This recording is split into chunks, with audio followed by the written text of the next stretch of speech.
Hello and welcome to IMF Inspired. Today I have the privilege to introduce Aurélia Nguyen, who is the Managing Director for the Office of the COVAX Facility. Aurélia previously served as Gavi's Managing Director for Vaccines and Sustainability. And there are only a few people who know more about vaccine policies, financing, and markets. As you know, the COVAX Facility has a truly vital mission to bring life-saving COVID vaccines to the maximum number of people across the world as quickly and efficiently as possible. This mission is critical. We cannot truly recover from this crisis anywhere unless we defeat the pandemic everywhere. The global economic outlook has improved thanks to massive and coordinated policy support, spectacular success in vaccines development, and the adaptability of people all over the world. But prospects for recovery are diverging dangerously across countries and regions. Advanced economies and a few emerging markets are set to recover faster, but others, mainly developing countries, are at the risk of a weaker growth. In part, this is due to uneven access to vaccines. To help reverse this divergence, we all need to take strong actions to end, first and foremost, the health crisis. Right now, vaccine policy is the most important economic policy, and we need all hands on deck to boost vaccine production and ensure fairer distribution, including by reallocating excess doses from surplus to deficit countries. Our work indicates that faster progress in ending the health crisis could raise global income cumulatively by $9 trillion between now and 2025, with benefits for all countries. This is enormous. This is the very best investment we can make today. If you think of what we need to achieve this $9 trillion in terms of financing, the cost of vaccine policy is only a small, tiny fraction. We need to do whatever it takes to boost production of vaccine, not fight about sharing the pie of available vaccines, but expanding this pie and speeding up distribution and vaccinations so everyone, everywhere can get that vital protection against the pandemic. Aurélia and her team at the COVAX facility have a critical role to play in this effort to end the pandemic. Their mission is daring, and it is ambitious. And I sincerely believe it is one that can be done. For us, this is a source of great inspiration and shows what is possible when the world comes together. Aurélia, again, I wish you the best on your mission and look forward to hearing more about your inspiring world. Leading the discussion today is Sabina Bhatia, Deputy Secretary of the IMF. For years, Sabina has worked closely with civil society organizations and youth to make the fund more open to diverse voices and experiences.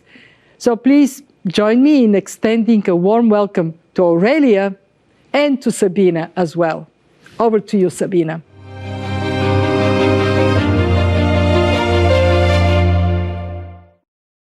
Thank you, Kristalina, and thank you everyone for joining us. A very warm welcome to you, Aurélia. We are delighted that you could join us for the spring meetings of the IMF and the World Bank. We are witnessing the largest global rollout of vaccines in history. We've never seen anything like this before. COVAX is such an important part of this mission. Tell us about your work and how you are delivering vaccines worldwide. So maybe to understand COVAX, it's important to step back and think about where we were a year ago, where we had the start of this pandemic, we had no therapeutics, we had no vaccines, and we had a very large market failure there are no financial incentives to develop vaccines against infectious diseases for a pandemic. And that's true to COVID, and it's been true to many of the past pandemics that we've had. So what we've seen is an incredible rallying of the scientific and vaccine community. We have 18 approved vaccines today. We have 78 in clinical trials. But the one thing that we didn't want to have is another repeat of what happened in the previous pandemics, like the 2009 H1N1 swine flu pandemic, where all of the vaccine supply available was taken by high-income countries. And so that is really where COVAX came from. It was really around solving this problem to make sure that we had all countries have availability of COVID-19 vaccines. So for COVAX, what we've taken as an approach is we're backing a very large number of vaccines and promising candidates. We're helping to scale up the vaccine manufacturing. We're helping manufacturers to invest where sometimes it's too risky for them. And we're making sure that we're covering populations everywhere globally. So COVAX, from a standing start, not even 9 months ago, we've had 191 economies rally around this multilateral global proposition to tackle the pandemic together, so that no one would be left behind, and that we also have front and center of mind countries that may not have the financial resources or the ability to get vaccines, and that they have the ability through the COVAX facility to have vaccines made available to them. So at the moment, it's the start of delivery, a strong start. We have 32 million doses that have been delivered to 70 participating economies within the space of a month or so, and hundreds of millions more doses to follow. Yes, it's been an incredible journey, Aurélia. So I understand that COVAX intends to distribute about 2 billion doses by the end of this year. How is it going? What are your plans to scale up distribution, and what do you see as the main challenges? Yes, so we have secured agreements for more than 2 billion doses for 2021, and at least 1.3 billion of those doses are ring-fenced for the 92 lower-income economies, and they will be paid by donor funding through the Gavi COVAX Advanced Market Commitment, or AMC. But securing doses is only one aspect of it, and this is going to be the largest and the most rapid global deployment of vaccines ever. And we're very much at the beginning of this. So right now, what we need is funding. We've had very, very strong global communities support to be able to raise $6 billion so far. And in the next 2 weeks, actually, we will be launching an investment opportunity hosted by Secretary Blinken to raise the remaining of our funding needs. We're also going to need to think about the work that's going to take place for delivery. And overall, I think very much sort of keeping a focus on the fact that COVAX is an investment that we are making for all of us. Vaccines are going to be a key part of getting the world back on track and making sure that we have health and an economic recovery. And then looking forward, also thinking in 2022 and beyond, making sure that we stay ahead of the changing epidemiology, making sure that we keep having the right vaccines to prevent transmissions, addressing new variants, and following the science. Yes, indeed. We're all in this together. And I just want to take a look at the map of the world. So as you can see, we see a great divergence across countries in terms of the pace at which the population is getting vaccinated. You know, countries in blue are making good progress with vaccinations, but many countries, those in gray, are falling behind. We also know that some countries have doses that far exceed their needs, while others have none. So how do we ensure the fair, equitable, and affordable access to vaccines by developing countries? Yes, you're absolutely right. It's not sufficient to just focus on the global supply of vaccines. We want the vaccines to have the greatest impact, and so the supply has to be in the right places. This is very simply a question of allocative efficiency, if you like. And we do have countries that have purchased more doses than they will be needing to cover their populations. And so it's very important for us through COVAX to engage in a discussion for countries to be willing to share their surplus doses, making sure that we are able to get doses to where they are going to be needed. And that's in everybody's common interest in terms of making sure that the virus doesn't evolve further and that we're able to stop variants from appearing, for example. And then generally, one thing that we're looking at is, making sure that we are also having the funding in place to procure vaccines. We know that we're in a market where there's extreme shortage of supply. It's a seller's market, if you like, and so we are grouping together the economies so that we have more purchasing power as COVAX collectively than any single country would do individually. And so really bridging together a discussion with countries that have excess doses to be willing to donate and share their doses through COVAX, making sure that we have in place very, very, good line of supply, good line of sight to supplies, and then also making sure that we're working downstream as well in terms of the deployment piece, because having vaccines is only one equation of them. We need to make sure that all of the logistics, all of the healthcare worker training is in place. And so for this, we've really built on some of the work that we've done. The COVAX facility is hosted within Gavi, the Vaccine Alliance, which for 20 years has been doing more than 500 vaccine introductions, protecting more than 800 million children over its 20-year history. And Gavi's been able to avert 14 million deaths. So we build on this experience to make sure that today, when we're faced with this huge challenge, we can make sure the vaccines are getting, the right vaccines are getting to the right people. So my next question, Aurélia, is on a topic that's very much in the news, and it's on vaccine hesitancy. And you've had a lot of experience with vaccines. You just talked about sort of the deployment you've been doing, Gavi, the Gavi Alliance has been doing for several years with vaccines. So you've seen that vaccine skepticism is not new. This graph shows attitude towards the COVID-19 vaccine in different countries. And as you can see, in some countries, there's greater hesitancy than others. So my question is, what can we do to persuade people to get the shot in the arm, 2 shots in the arm? Community acceptance and all the work that needs to take place on communication it's a really important topic.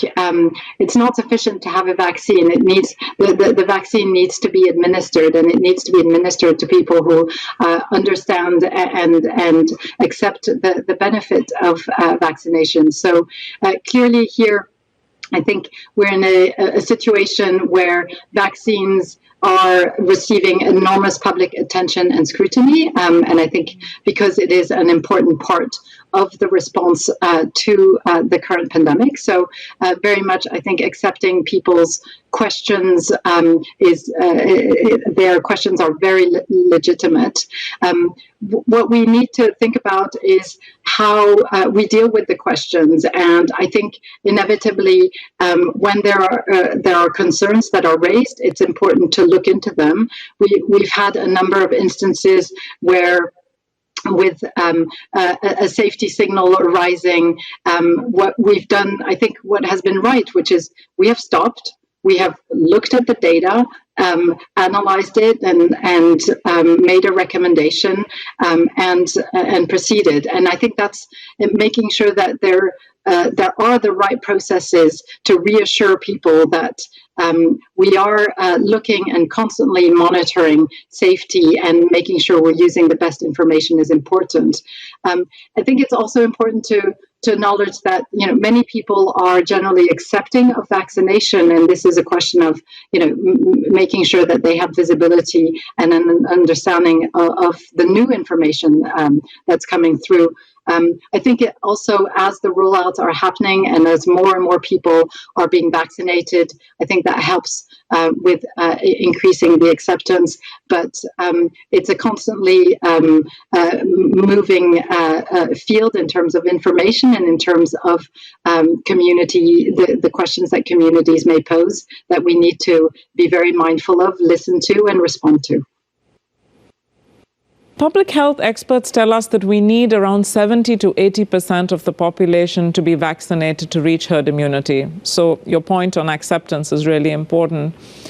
How soon do you think we can get there? And particularly as we see new variants popping up, it seems to be a race between variants and vaccine. So herd immunity is a question that it's very much in play still. We're still learning a lot about the virus and how immunity develops, either through natural immunity or through immunity acquired from vaccine protection. So I think it's a little too early for us to say if we have high coverage of a vaccine, that's going to translate to herd immunity. We have vaccines that we know are good at protecting against severe and moderate disease, but we're still learning to say, if I'm protected against severe or moderate disease, does that mean that I can still transmit the virus to my family members and to my elderly mother? And so those are the questions that the emerging data are helping us to analyze, and we'll know more as we get more experience in terms of the large-scale use of the vaccines, and then we'll be able to see exactly what herd immunity possibilities exist and what a herd immunity level could look like. So ramping up vaccinations is not just a moral imperative. Vaccines are a global public good. So Aurélia, we saw incredible cooperation among scientists, public and the private sectors in developing the vaccine and rolling it out at record speed. And you've very much been at the center of this. So how can we get that same spirit of cooperation in producing and distributing the vaccines in this next phase? Indeed. So there's probably a few angles for us to think about here. The first one is around protection. It is the duty of every government to make the protection of their population their first priority. But in a pandemic, that also means protecting people elsewhere, because no one is safe until everyone is safe. And so we do need a globally coordinated response. Otherwise, one nation can be protected, but it will only be so long before cases are imported, or that economically it will still be crippled because of the lack of trade possibilities. So that's the second aspect, which is also the economic one, in terms of having entire populations not being able to conduct a normal activity, and therefore having equitable global access be a key to be able to recover.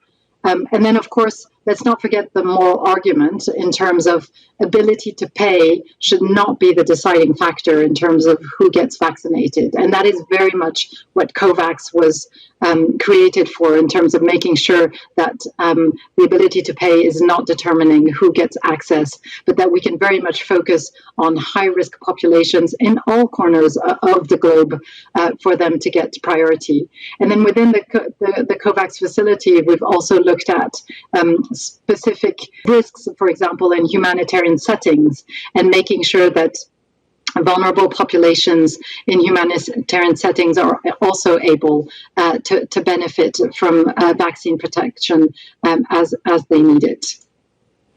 And are you optimistic that we're going to get this sort of cooperation going forward?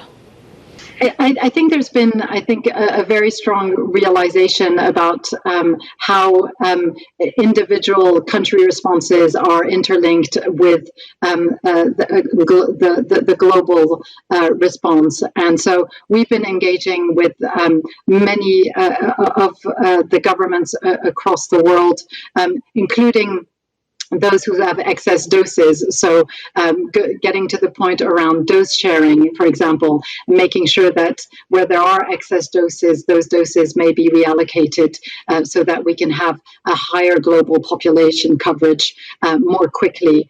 I think those discussions have been receiving some traction, but there is still a way to go. And we very much encourage governments, I think, to pursue their discussions with us on that. And what do you think international institutions like the IMF can do?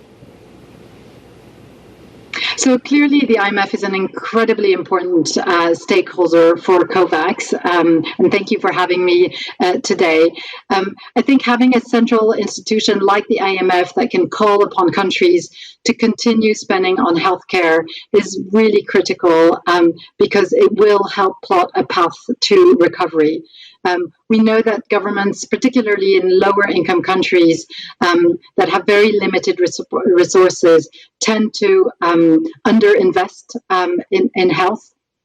And so I think being able to have the voice of the IMF, particularly in this time, but also I think beyond the setting of an acute pandemic, to make sure that there is scale up in healthcare spending and protection.